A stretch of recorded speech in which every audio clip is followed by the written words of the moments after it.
So hi, everybody. Welcome to Mailing It, the official podcast of the United States Postal Service. I'm Carla Kirby, your host, and this episode, we're going to talk about direct mail. Most people know it from the flyers, postcards, and other advertising and marketing that show up in their mailbox.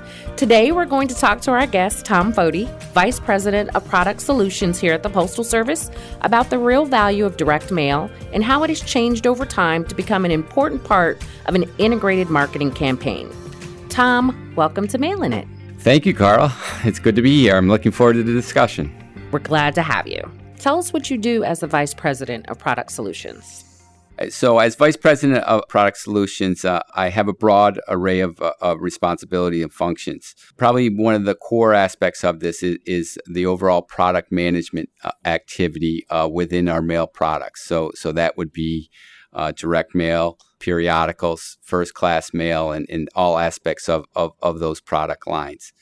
Additionally, I have the responsibility of many of the requirements and rules around the preparation and payment of mail. Our domestic mail manual is managed, and that tends to have all the rules and requirements around mail. Also have a business acceptance function, those that are out throughout the nation, and generally our processing facilities, but also other facilities where we accept mail. Our bulk mail acceptance clerks are out there greeting customers as they enter mail, and that can be small local customers as well as the big financial institutions that are sending out credit cards, and the small institutions like a church bulletin or a nonprofit association mailing things locally. So those are the primary activities within my group. It is a broad array, but ultimately we want to make sure that our products are meeting the needs of customers given the changes in the marketplace. So noting all the products that you oversee, what goes into the strategic development of those products? The strategic development and strategic planning is making sure that our products are relevant for our customers out there. Surveying the marketplace, understanding how customers are using our products and services, ensuring that our products and services are meeting those, and when they are not meeting, making sure that we know what enhancements we need to make in order to keep them relevant. We continue to do market research, talk with our customers, work very closely with our sales team, watch the performance in terms of volume growth or negative growth that we're seeing in our products, and make tweaks throughout the year as to how these products need to change or what aspects of these products are resonating and which aren't. Okay, well, that definitely sounds like a lot of work. So we found that a good way to get into any topic for the podcast is to first define what it is. So can you tell me how you would define direct mail?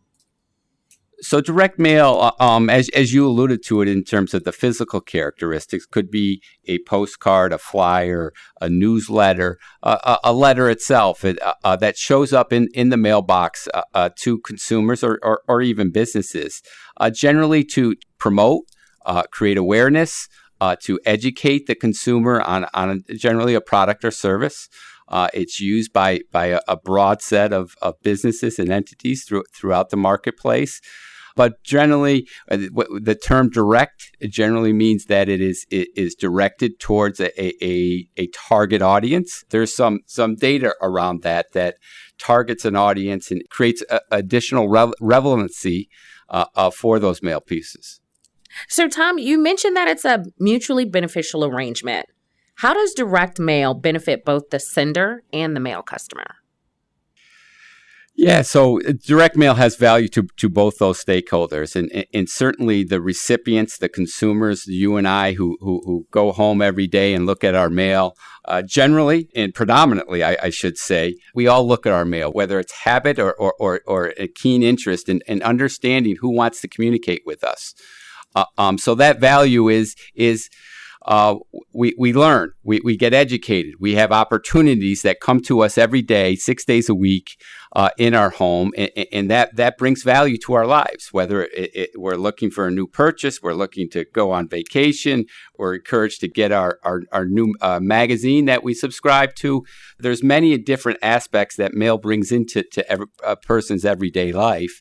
And from a consumer perspective, we've just grown to expect that every day when our mail arrives. From a business or a sender standpoint, they're looking for engagement. Generally, businesses, they send mail pieces to engage with their recipients, either to create awareness of a product or a business entity, or sell a product, or to just inform the target audience of whatever news they want to bring across. So obviously in today's environment, there's many ways to communicate, but what we found is that mail continues to be a valued part of many marketplaces, businesses, organizational entities like nonprofits that continue to leverage that mailbox as a way to generate that engagement, which is important to consumers. I definitely agree. I appreciate the direct mail that I receive. What is the Postal Service doing as an organization to maintain the value of direct mail? You mentioned its value for customers. You mentioned its value for small businesses. So what are we doing to make sure that continues? Yeah, and it's important that I guess I reiterate that value and provide some context to it. We do studies every year on how customers engage with mail, and over 2/3 of customers go to their mailbox 6 days of the week and look at their mail. That's a solid number where customers, and if you look if they go to their mailbox 5 days a week, it goes above 75%. So it's important to understand that value is there, just based on the long history that we've been a part of the American environment. So there's always opportunities to increase that value, and as technology has advanced in ways that changes consumers' behaviors or buyers' behaviors, we've tried to adopt mail, but maintain its core attributes. That physical nature of it has always been a positive, value-driven attribute of mail. But now recognizing how the digital and social have become so much part of everyone's everyday life, we've advanced the opportunity to integrate digital into our direct mail products through our informed delivery program. But also we also do for basic things and how we can make it easier to use, simplify it in ways that allow small businesses or businesses that are new to mail, so that they can continue to adopt mail as a valued advertising channel as we go forward. So when we look directly at small businesses, what are some products that have come out recently that really showcase the value of direct mail? The obvious one that's been around for a few years, but it continues to resonate with small businesses is our Every Door Direct Mail product offering. And Every Door Direct Mail it enables customers to reach targeted audiences within a geography, within one of our post office's location, or it could be all the carrier routes within that location, or a specific carrier route. It allows them to prepare mail. It doesn't need to be addressed to those addresses. It just needs to be provided as a flyer or a postcard in a way that can easily be distributed to all the homes on that carrier route. This is one way that we enabled small businesses, particularly with a local geographic nexus, where they're trying to reach customers around their business, trying to draw foot traffic into their stores or locations of business. So certainly EDDM has been a primary driver of small businesses, but we also have loyalty programs out there for small businesses. We're trying to drive additional traffic for small businesses. And a lot of it is around education, making sure that these small businesses know how direct mail can help grow their business. Certainly with the proliferation of digital channels and through social media or internet placement, they've been able to dabble in that. And it's quite frankly, it's relatively easy for them to do. And this part of our education of mail shows them that generally and predominantly they will be more successful when they include a direct mail campaign or EDDM campaign as part of their overall marketing campaign. You touched on the history of direct mail a little earlier. Let's go back to that. Can you tell me, how did direct mail get started and how has it changed over time? Yeah, so, direct mail's been around a long time, longer than you and I, Carla, believe it or not. Unfortunately, I'm old enough to remember that those big catalogs, those Sears catalogs, or back even further. Montgomery Ward, back in the late 1800s was, I believe, the originator of the catalog, and eventually grew up into Sears was the big one that sort of took it forward in the mid 1900s. But since that time, that was just, again, getting awareness out there about their products and trying to draw customers into their retail locations. That was sort of the first well-known use case. But then as technology advanced, print technology, data technology, and certainly I think there was a big turn in the 70s when color printing became more prolific and color printing was out there. It enabled more opportunities for businesses to better portray their products or services and offerings. And one of the things that certainly has changed is back in the 70s, 80s, there was a lot more. If you remember your mail pieces back then, they were text heavy. A lot of content in them. As direct mail has matured and other technologies have come into play, now it's not so much about putting as much information in a direct mail piece as possible today, as opposed to pointing them in the direction online where they can get the additional attributes that are necessary to determine whether or not a consumer wants to make a purchase. So now it's more graphically pleasing. There's probably less words. On the back end, there's more sophisticated targeting in direct mail than it was back in the 70s and 80s. And we've seen that proliferation of technology, both on the print side and on the data side, the ability to incorporate data into mail campaigns that make it much more targeted, relevant, flexible in terms of being able to personalize it based upon the individual behaviors or preferences of the consumer. So technology has really changed the dynamic and the value that direct mail brings. Yeah, well, I'm going to say, not to date myself, but I definitely remember the thick catalogs. So a lot of advertisers, even the local ones, are using online channels, like you mentioned, and social media to reach their customers. How has direct mail evolved as the new media platforms have become available? It's funny how it has evolved. Back in the 70s, 80s, direct mail was I guess you could call it in competition with more the broad-based medias, the TV commercials, radio, newspapers. And as the internet has taken over everyone's lives and mobile technology has taken over everybody's lives, that sort of transferred the competition, or in many cases, we talk about competition, but for marketers to be successful, they got to utilize all of these channels.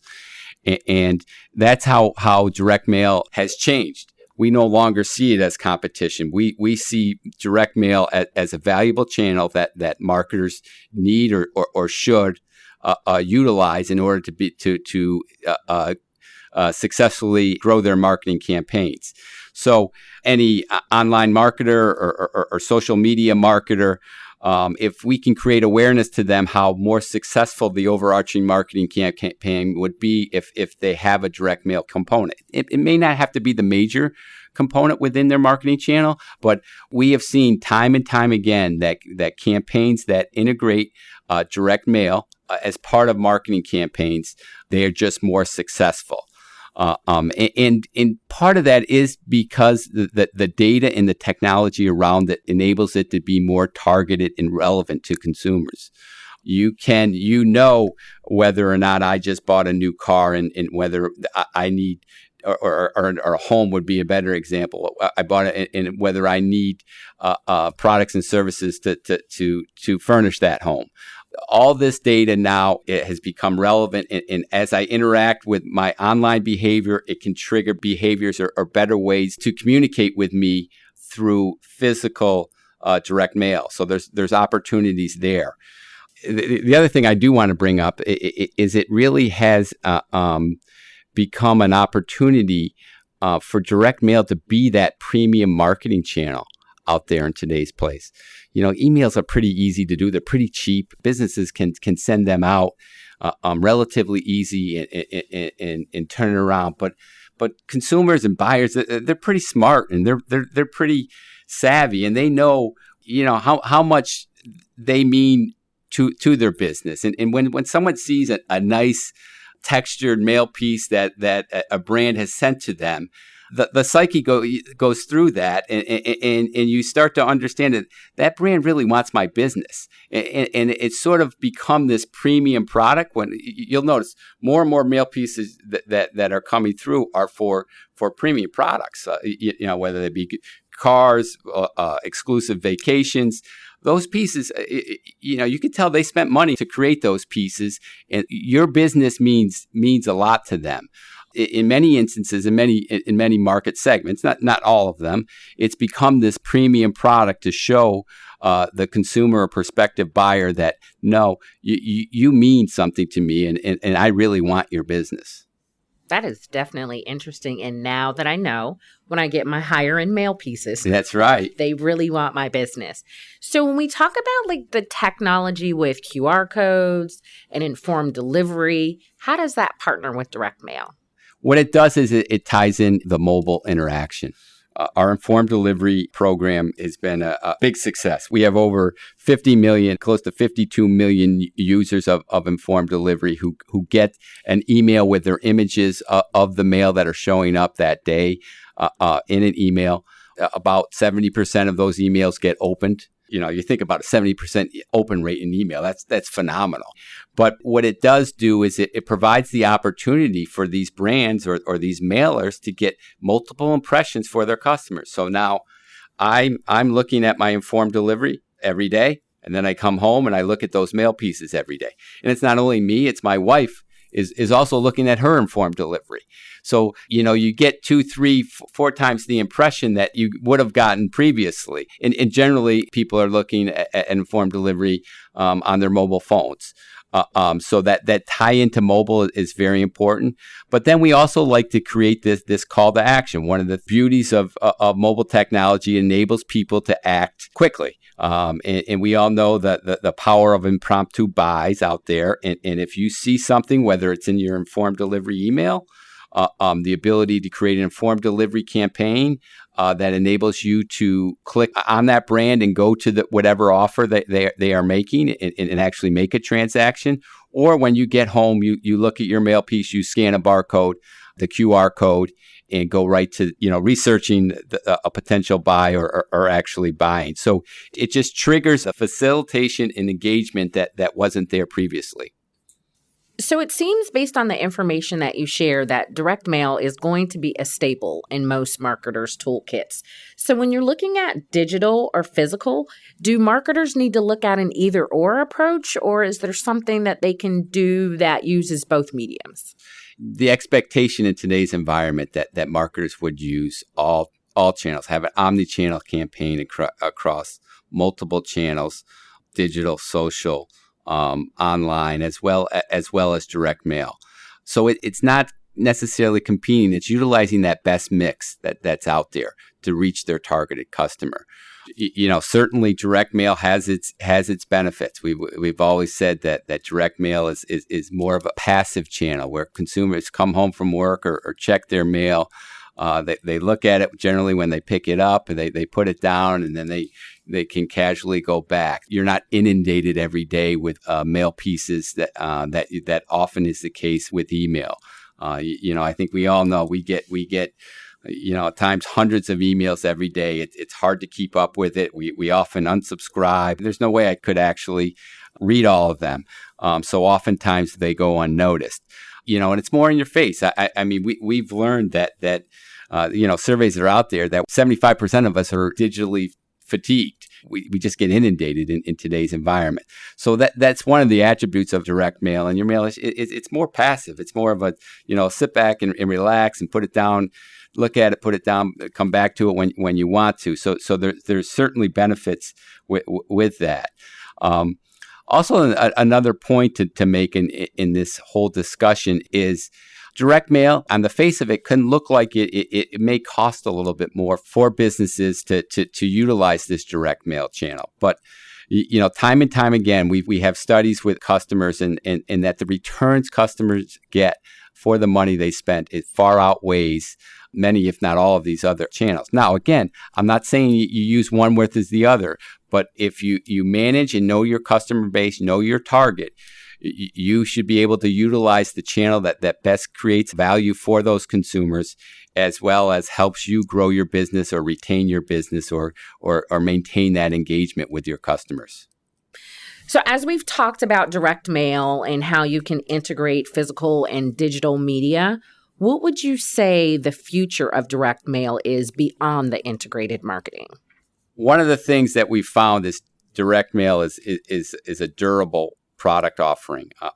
We saw this, if you go back, I'm going to go a little bit further back in history. 2007, we peaked with our direct mail volume, and then the Great Recession hit, and we took a little dip in 2007 and 8 and 9, but then it stabilized. And again, with COVID, over the last couple of years, we took a little hit. But now, with the last two years, we've seen growth opportunities in direct mail, and it's such a durable product offering because it continues to resonate with the consumers and the technology. And I want to give kudos to the mailing industry out there. They've found ways to leverage, whether it be print technology, list technology, the ability to integrate key data attributes into direct mail campaigns to make them more effective. But one of the things that we are doing at the Postal Service is we have mailing promotions where we work with the industry and try to understand the trends that are out there. And we invest with our customers to encourage them to adopt new technologies, whether that be, it started out being simply adding QR codes to mail pieces, adding more robust color to mail pieces. Another example is textures on our mail pieces. There have been studies out there, a plain white envelope will get a certain response, but if you put textures or you put a thicker quality paper or cutouts within those mail pieces, they create more engagement. They're more memorable. The brands will get better impact from those mailings. So what we do is we work with the industry to encourage these types of adoptions so that the mail becomes more engageable with consumers. And we continue to do those types of things. Another one I want to point out is a promotion that we're having in 2024 with retargeting. So we've shown that we're going to have a retargeting promotion next year where if businesses are tracking the behavior of customers online, they know that they've come to their website, but they haven't purchased. We've seen the use of mail retargeting, meaning I went to a shopping site, I have something in my shopping cart, but I didn't actually buy. If I get a postcard within 48 hours, generally that triggers me to remember, oh yeah, I should go buy that. Again, leveraging the data around consumers' behavior and then following up with direct mail pieces have proven to be successful. So we want to encourage those types of things. So in our promotions program, those are the types of things that we will continue to do and work with our business partners and industry partners to make sure that we continue to provide value out there for marketers. So, Tom, we've talked a lot about direct mail today. So when we talk about automation, can you tell me what role that will play with direct mail? The technology has advanced so that the marketing automation has been used primarily in bigger mailers, but the technology has advanced where marketing automation, that which triggers mail pieces based upon customers' behavior or characteristics has moved down to even so small businesses can leverage that. So there are technology platforms out there that just as there are technology platforms out for email marketing or social marketing that incorporate direct mail as a portion of that. And that's going to continue to drive down into mid-size and smaller markets where we think there's great opportunity for growth. So when we think about all of the benefits about direct mail, how can small businesses take advantage of it? Where do they need to go? What website? Do they just walk into the post office? How do they get connected with direct mail services? So there's opportunities. Certainly, they can go into their local postmaster and their local community, and we also have a sales force that's available to help businesses. But probably a good place to start with is our USPS.com and our USPS Deliver sites, which gives basically a good sound foundation of the value of direct mail and key contact points of where customers can go to learn more and actually move forward towards execution of direct mail. Well, thank you, Tom, for joining us today. You've provided a lot of great information around direct mail, and I think our customers definitely will be able to use that. So thank you again. Thank you. It was great talking with you.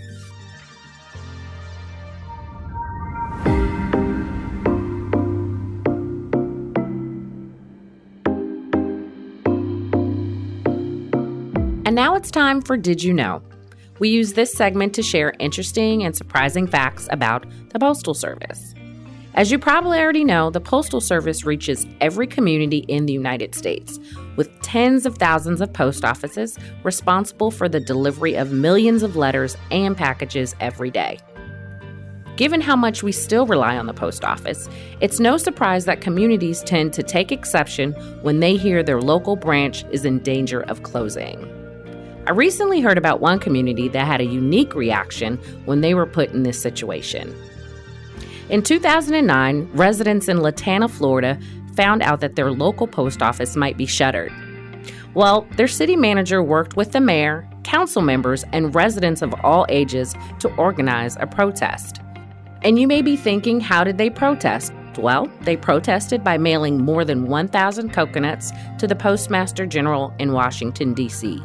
Each coconut had its own message asking him to keep their post office open. And apparently this approach worked. The community was able to get Latana's post office off of the list of post office closings. And all those coconuts, by the way, were donated to a local food pantry. And that wraps up this edition of Did You Know?